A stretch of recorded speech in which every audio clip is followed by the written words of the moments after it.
Of the 6 mini expansions,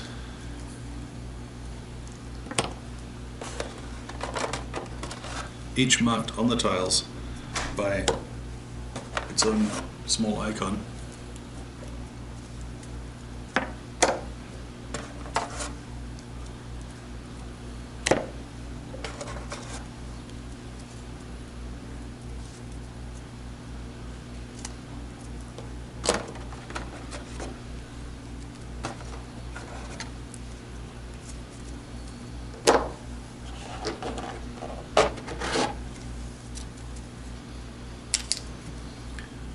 we have the following minor modifications to the state of play.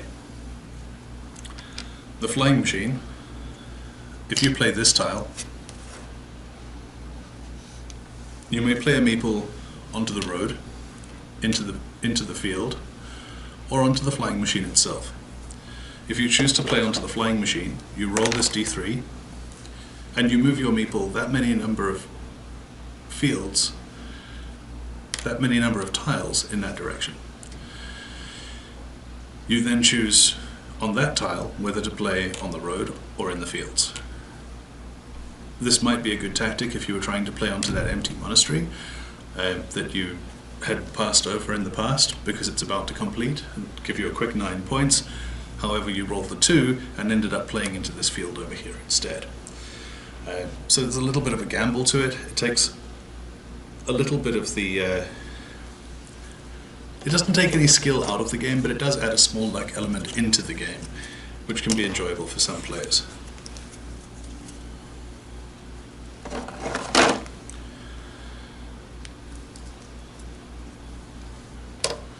This expansion adds the concept of gold ingots into the game.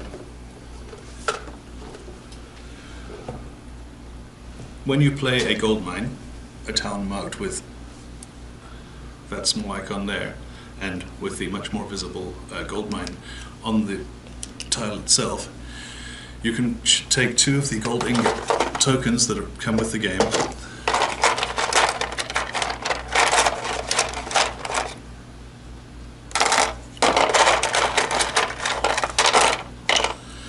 they're in there somewhere, and put them into onto a tile. The person who then finishes a feature on that tile first can gain those gold ingots for extra points. It's just a way of adding value to certain features on the map and making them more valuable when they're indeed completed. Each of these expansions also adds tiles with layouts that we haven't seen before. This tile, for example, enables a road to continue unbroken past a city that continues unbroken in the other direction. Tiles like this bring monasteries closer to cities than they ever have been before. And this is similar to the first tile I showed, except it allows the roads to continue unbroken in both directions. This brings roads closer together without stopping either one. So each of these tiles brings a new previously unseen geography to the game that can add for a little bit of variety in how the tiles are laid out. The third of these expansions, the magic expansion, brings 2 more characters into our game, the witch and the mage. Anytime a person plays a magical tile, they can choose to move either the witch or the mage, or play them onto the board if they aren't already on the board. If a feature is completed with the mage in it, it's worth double points, and if it's completed with the witch in it, it's worth half points.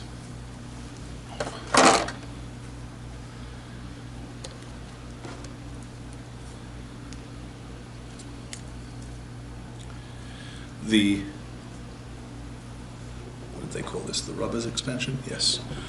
The robbers expansion, marked with the small icon again and the more noticeable thief's bag picture on the card, allows you to place your rubber icon, rubber meeple rather, onto the scoring track. The rubber is placed onto the scoring track with another player's meeple, scoring meeple, and when that player next scores, you can steal half their points.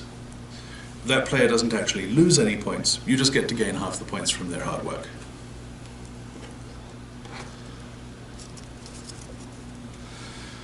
The Ferries expansion allows you to place a ferry token on each of these tiles, which allows one of those roads to continue unbroken. Whenever you play another ferry further down the road, you can also move these and change the makeup of the road, allowing this road to score for more points and this one to terminate and score earlier, depending on where it is you've placed your meeples and what your strategy is for this game.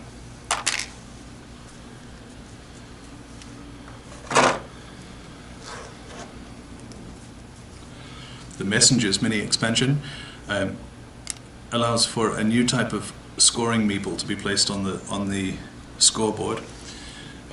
Whenever the messenger meeple or your own scoring meeple lands on a score of a multiple of 5 marked out on the board, you get to take a messenger chip, one of these, at random and follow the logic of each one. I find the iconography on each of these quite arcane and difficult to decipher without having to look each one up in the rulebook, but each one allows you to place or remove meeples from the board. At times you wouldn't usually be able to.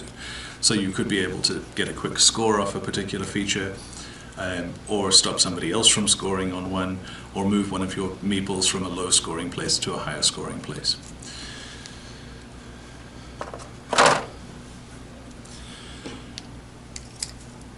The Crop Circles mini expansion that's created from one tile from each of the other mini expansions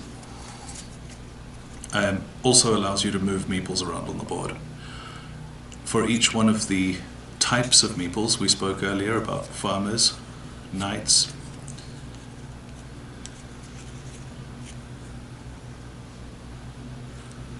is that a rubber or a monk?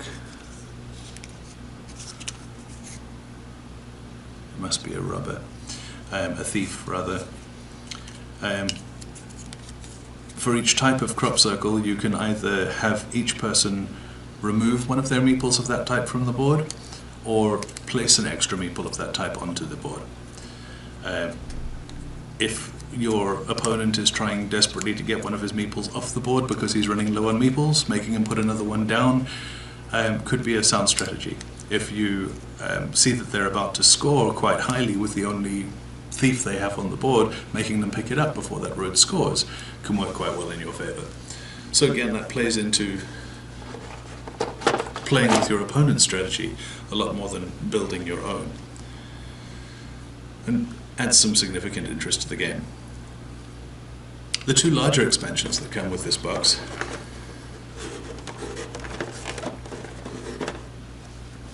are Inns and Cathedrals and Traders and Builders. Each one adds a more sizable stack of extra tiles, as well as some extra tactical features in the game. Inns and Cathedrals includes a couple of these tiles, which are cathedrals that are placed into cities, and a couple of these tiles that put lakes next to roads. If the city that you're scoring, or the road that you're scoring, has a cathedral or a lake along it or in it, that city or road is worth extra points. However, if that city or road is not completed by the end of the game, it's worth no points at all and doesn't contribute to your end of game scoring. As end of game scoring can be quite the swing vote in this game. Not being able to capitalize so much on it is quite a major downfall. You really don't want to have your high scoring city with a cathedral in it end up not scoring those extra points for you at the end of the game. Dropping a cathedral into somebody's high scoring incomplete city is a nasty way of making sure they don't capitalize at the end of the game. Traders and Builders has two quite separate aspects to it. The traders part of it are city tiles with these resource icons in them. Anytime you score a city that has one of these icons in it, you get to collect a resource of the appropriate type. Whoever has the most of that resource at the end of the game scores some bonus points. It's quite simple. The builders, there's another resource example.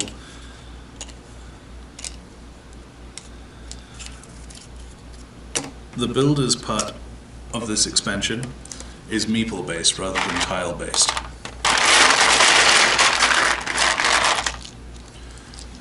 Each color gets a builder meeple,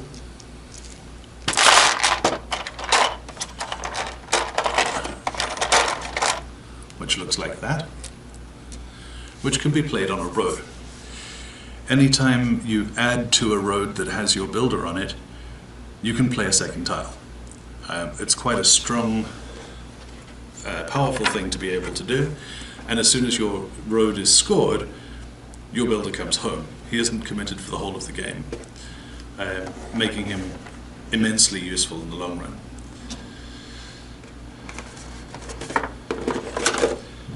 And that's it for this box. Each of the expansions adds a handful of extra tiles, which makes the overall geography of the game more varied, more interesting. It makes it much more difficult to know what tiles are left on the board and which tiles you need to complete your cities or roads, and how to block other people from being able to complete theirs. It increases slightly the luck of the draw factor that's present in the Carcassonne game, but it also makes the tactical side of it a little more interesting.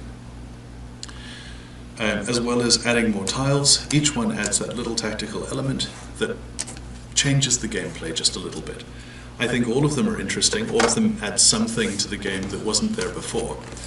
Saying that what wasn't there before was missing or left the game lacking in some way, I'm not sure. I'm not sure I'd go that far.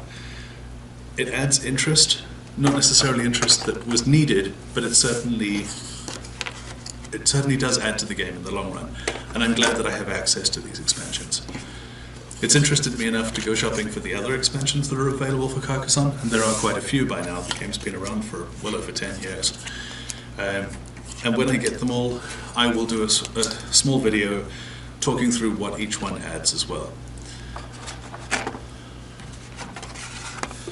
So, if for some reason, like me, you've never owned a copy of Carcassonne, or you're new to the gaming hobby and you want to get started with a well-known, well-loved game, I highly recommend this big box edition. The basic game is there and is kept separate in the box from the expansions, so you can play the basic game a few times to get the hang of it on its own, and then you can slowly add the expansions in, depending on the group you're playing with and the flavor that each of those people wants from the game. They also threw in a handful of blank tiles in case you want to make your own geographies up for the game. You want different combinations of city tiles and road tiles. You can create them yourself on those tiles. So yeah, I highly recommend this. If you already own the basic game, you're not going to have much interest in this. The basic mini expansions are available separately still, but maybe your 10-year-old copy of the game is looking a bit tattered around the edges and you want a new copy. This is well worth getting instead of just the basic game. I highly recommend it. This has been a review of the big box edition of Carcassonne. And I am the dreaded geek. Thanks for watching. Geek.